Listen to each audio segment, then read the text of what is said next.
setelah profilnya dibuat, mari coba kita berkenalan dengan apa-apa sih yang muncul di sini. Kita buka referensi dulu. Jadi kalau teman-teman mau ngubah username, tadi kan defaultnya administrator ya.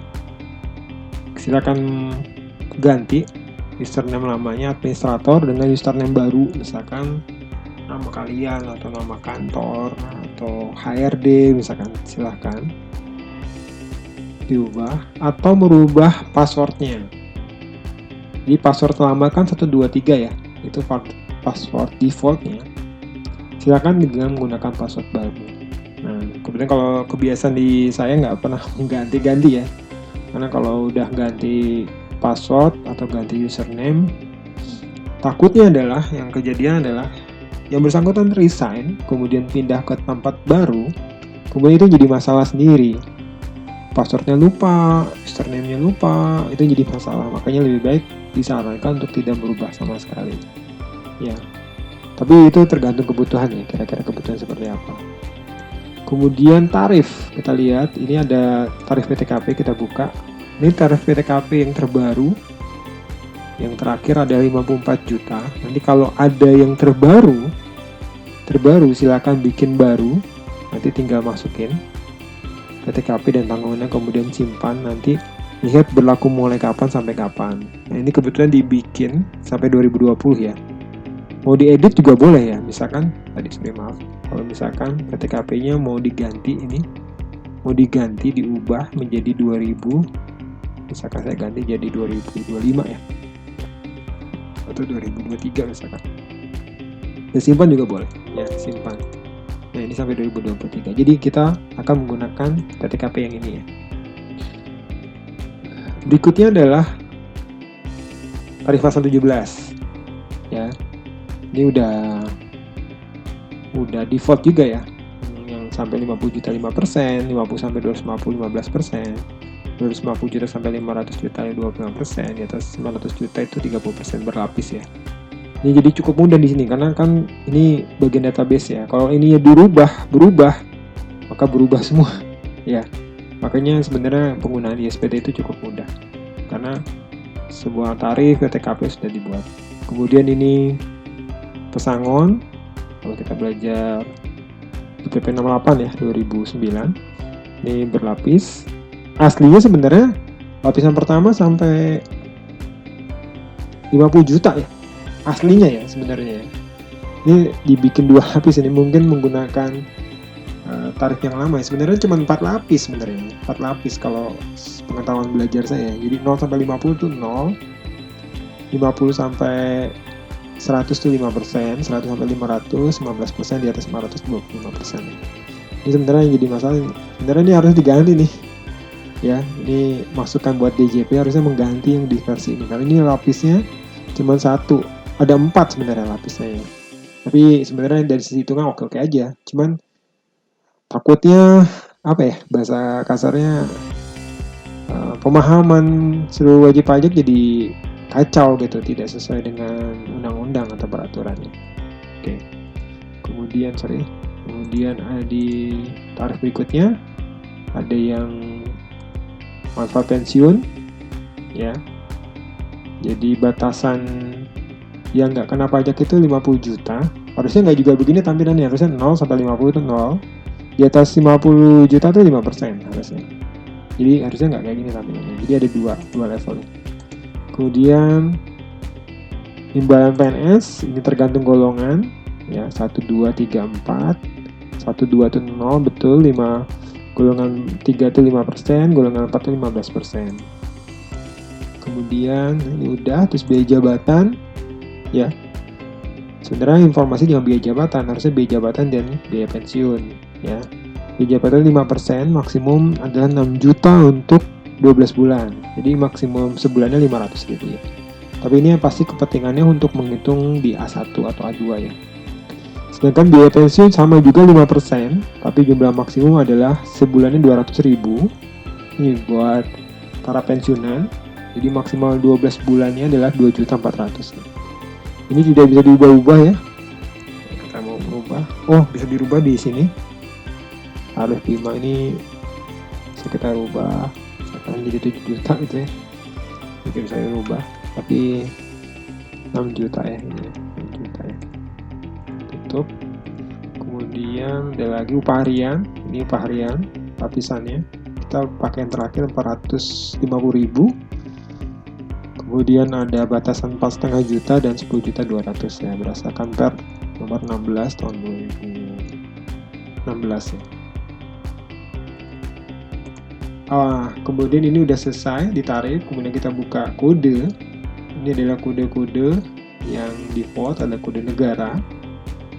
Ada sekitar 196 setahu saya kode negara ini, dari Afghanistan sampai Zimbabwe. Ini untuk kepentingan wajib pajak luar negeri. Kemudian ada lagi kode KPP.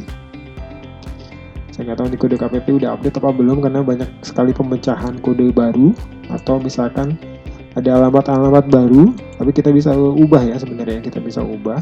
Misalkan kita ubah ini ya, jadi bisa baru, harusnya diupdate nih, ketentuan diupdate sama teman-teman dari DJP Pusat ya. Kemudian kode objek pajak ini ada dari 21.101 sampai 21.199. Ini berhubungan dengan nanti bukti potong ya. Kalau ada objek baru silakan masukin, kalau ada yang salah juga bisa diedit. Kemudian ada kode SSP. Ini ada kode yang kode 100, 401, 402 bulanannya ya. Kemudian ada kode ini jabatan.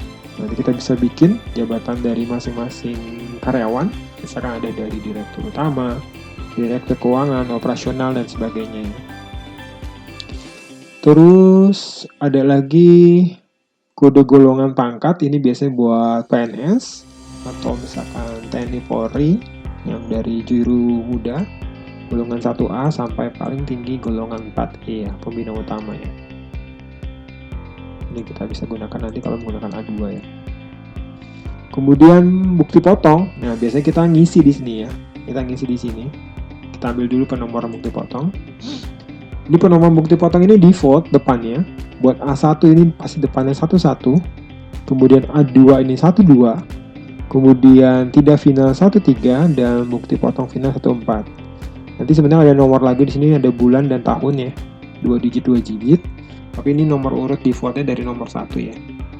Akan menjadi nomor 1 lagi berdasarkan ketentuan PR14 itu di awal tahun. Jadi setiap awal tahun akan mengalami dari nomor 1 lagi ya. Jadi misalkan bulan Desember udah nomor 3000 sekian, nanti di Januari lagi nomor urutnya nomor 1 lagi ya. Jadi perhatikan, jangan lupa di Januari dicek lagi nomornya dari nomor 1 lagi apa enggak.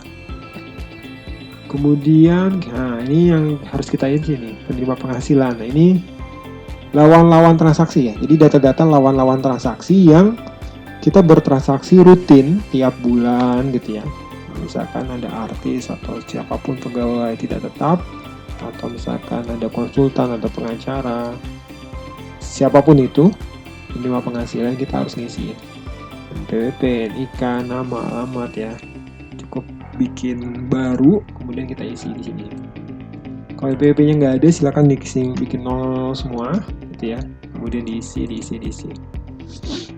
Ini ada, kalau misalkan lawan transaksinya ada wajib pajak asing, tinggal di checklist, kemudian dicari negaranya. Misalkan ini Emirat Arab.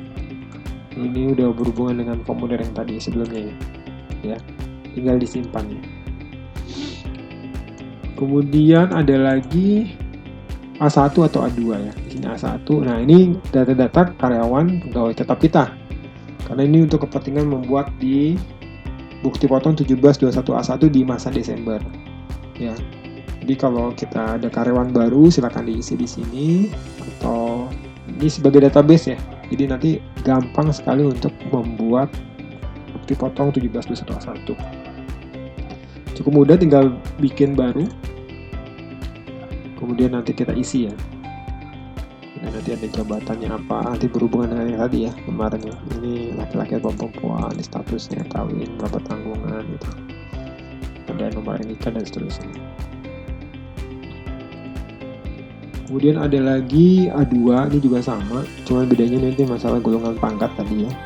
Juru muda sampai pembina utama ya nanti di sini jabatannya apa gitu ya. Oke, nah itu bagian-bagian ini ya.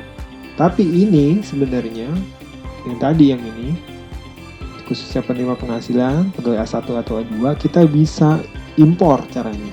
Ya nanti ada saya ajarin gimana cara ngimpor paling cepat. Jadi kita nggak mungkin satu persatu, misalkan karyawannya ada 3.000 kita buat satu-satu. Misalkan baru simpan sampai 3.000 luar biasa. Nanti ada mekanisme impor yang bisa kita gunakan. Jadi kita mainnya di Excel dulu, kemudian tinggal impor aja ya. Jadi kita akan latihan sampai ribuan karyawan kita coba, kemudian kita impor. Ya demikian ini informasi-informasi yang ada di profil dan referensi. Kemudian di CSV, nah ini nanti ada CSV ini ada dua fasilitas, ada ekspor. Ekspor itu maksudnya adalah database yang sudah ada, yang sudah terjadi, kita bisa memindahkan ke dalam bentuk Excel. Jadi misalkan ada A1, kita pengen A1-nya itu kita convert ke Excel. Nah biasanya ini penggunaannya untuk tahun depannya biasanya. Atau untuk keperluan kita rekapitulasi kita ya, untuk di checklist misalkan dengan general ledger misalkan. Nah, kita bisa ada referensi penerima penghasilan, ada referensi A1 atau A2 ya, ekspornya. Kemudian impor. Nah ini impor yang saya bilang tadi. Kita mau ngimpor di penerima penghasilan. Jadi ada filenya sendiri, jadi kita buka di sini, kemudian kita import. Jadi cukup selesai, cukup mudah maksud saya. Jadi cukup mudah dari file yang mentah Excel itu dalam bentuk CSV, kita pindahin ke database di sini. Jadi nanti semuanya sudah tertulis di sini. Kemudian ada SSP, ini juga sama ya. Kita import SSP kita kalau banyak. Kemudian ini pelaporan SPT ya, ini buat melapor. Ini nanti di ujung belajarnya.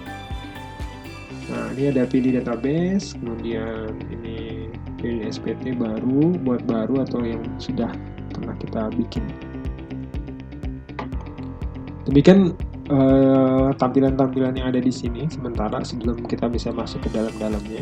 Di menu cetak dari SPT ini tidak bisa dibuat karena kita belum membuat SPT-nya ya. Karena di sini masa pajaknya yang sedang dibuka masih kosong.